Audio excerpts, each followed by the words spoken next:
Hi guys, my name is Tom and I'm from TheActiveCasuals, and today I'm going to be doing my belated review on the iPhone 6, even if it is a little broken. Okay, so the iPhone 6 has been out for a year now, and that's kind of given Apple an opportunity to kind of fix all of the bugs, fix all the quirks.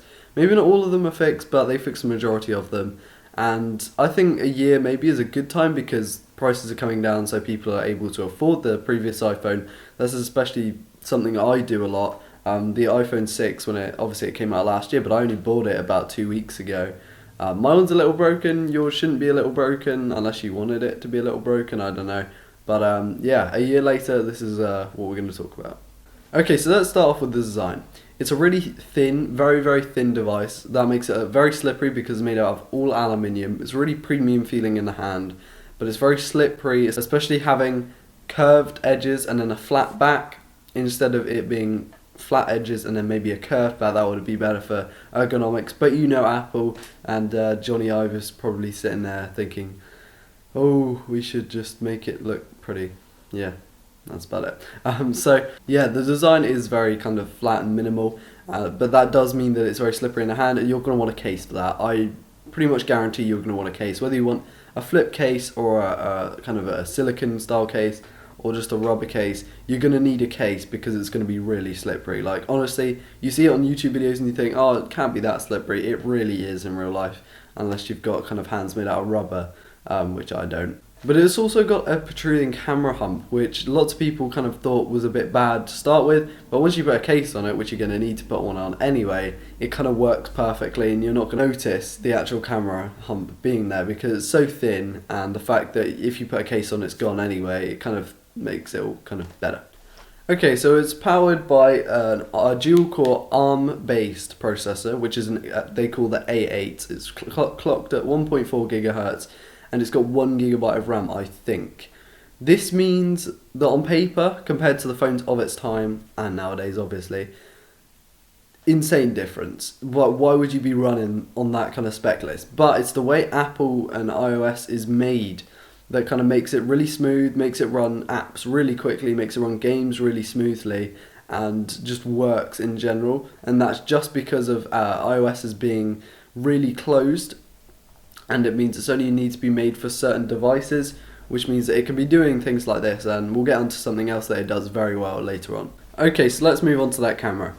iPhones have always been really good at taking photos, and this one's no exception. It's an 8 megapixel shooter, which on the face of things doesn't really look that good, but is actually pretty effective because it's smooth, it takes really good, really quick photos. As we know, Apple makes really good software and hardware go together, basically means that photos are really snappy and they're quick to focus as well.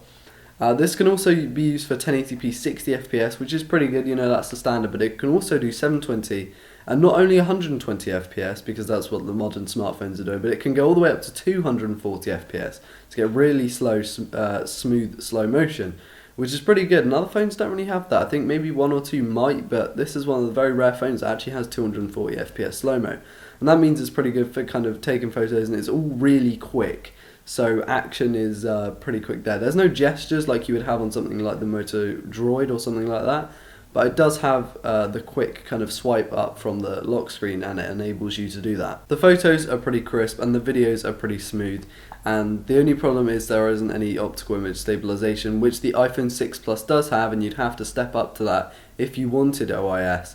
The only problem being that it's a larger phone, which some of you might not mind. I mean, I would love to have an iPhone 6 Plus with OIS, but it's all about your preference. Would you trade a larger, more slippery device for OIS, or would you keep this one and just do without OIS? Because it is pretty smooth even without optical image stabilization. The screen, now that's another factor. This is something that Apple's been starting to do. It started the race for pixels and it's kind of ending it, because you started off with the iPhone 4, insanely high spec screen. Why would you not have that kind of spec screen at that size? And people started growing, like Samsung. I'm going to take Samsung, HTC, Motorola, people like that.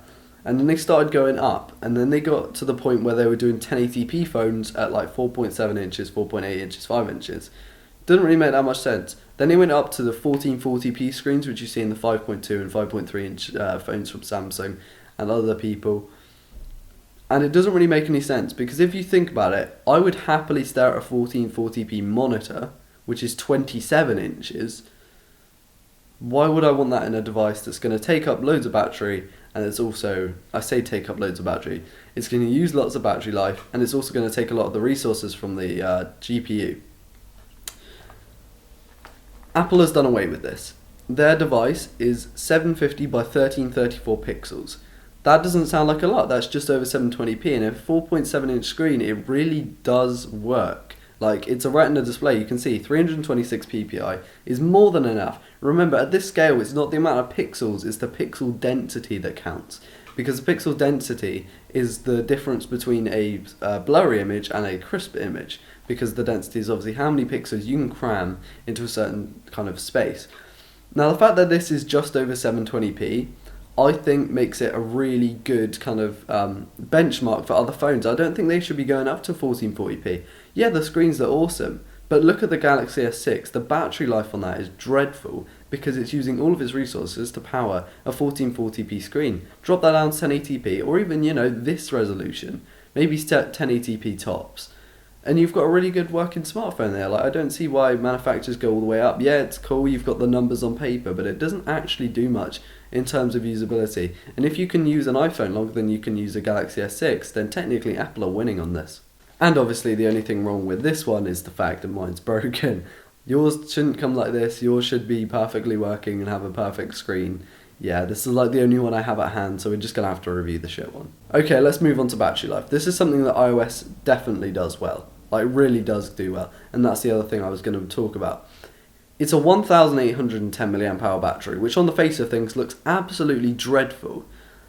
Until you look at the fact that I'm on my second day of using my iPhone from charging it, and I've still got 65% battery. That's ridiculous. You don't find that in a Samsung Galaxy S6. I'm not hating on the S6 and S6 Edge, guys. It would be the same for the LG G4 or something like that. The Galaxy is just the iPhone's main competitor, that's why I'm kind of focusing it on that. So yeah, it's an 1810 mAh battery, which looks absolutely crap, but iOS once again is doing really well at maintaining kind of program software. They do really well at management. Now, it's not that Android can't do this, but it's the fact that Android has to be run on loads, like if not thousands of millions of pieces of hardware, whereas iOS doesn't run on, it runs on about a handful of devices, which it gives it the advantage of being able to be performance optimized and stuff like this, and that is how it can use a 1810 mAh battery to go, my phone can probably last me the rest of the day as well. So that's 2 days on 1810. That's crazy, even with all that Tindering. Yeah. Okay, so let's move on to one of the new iPhone's features, which is Touch ID. Now, it's not that quick. I'm going to say it's pretty quick, but it's the fact that it doesn't register your finger a lot of the time, and it's a bit of a gimmick. It works, don't get me wrong, and it's a faster way than typing in a passcode, but it still could be more polished, and I think that's what they probably did with the Galaxy. Jesus, we're not even on this. On an iPhone 6s, I think they will fix that. And don't you think it's a bit weird that there's a Galaxy S6 and the iPhone 6s? It just kind of makes things a little bit more difficult. Yeah. The speaker is on the bottom, looks pretty good. I mean, it sounds alright. It's a bottom-facing speaker, guys. Go with HTC and put them on the front. That's how you should do it. So the speaker's on the bottom. It's okay. At least it's not on the back. So, being on the bottom, you can actually cup your hands and it kind of works. But one mono speaker, really, this day and age should be going for high-quality audio. But it's it gets pretty loud and the quality's not bad. It's very bass-heavy, I would say, for a small speaker. And yeah, that's about it. I don't really have much to say about the speaker. It's on the bottom, which is not really a good place to put it, but it's better than having it on the back. Okay guys, so overall, what do I give this? I would say for an iPhone, a 10 out of 10. For a normal phone, 6.5 out of 10. Okay guys, so overall, what do I think? They're on my notes. The fact that it can run on a really low system spec and a really low battery spec, and still run for 2 days and run everything perfectly, is quite good, to be honest. If we take away the fact that it's Apple, it's a pretty good device. Now, I got mine for £280 used, a good one £300 used. I don't know why I got that one. It's a bit of a shit thing, really. The battery's a bit fucked. Not the battery, the screen is a bit fucked. But yeah, so I don't know, what do you guys think about this hardware review thing and tech reviews? Me and Morgan are basically going to be doing them, and I've just kind of joined the team. But obviously more gaming will be going on. It's not changing to a tech channel or anything. Anyway, I've been Tom from The Active Casuals, and I'll see you in the next video. Peace.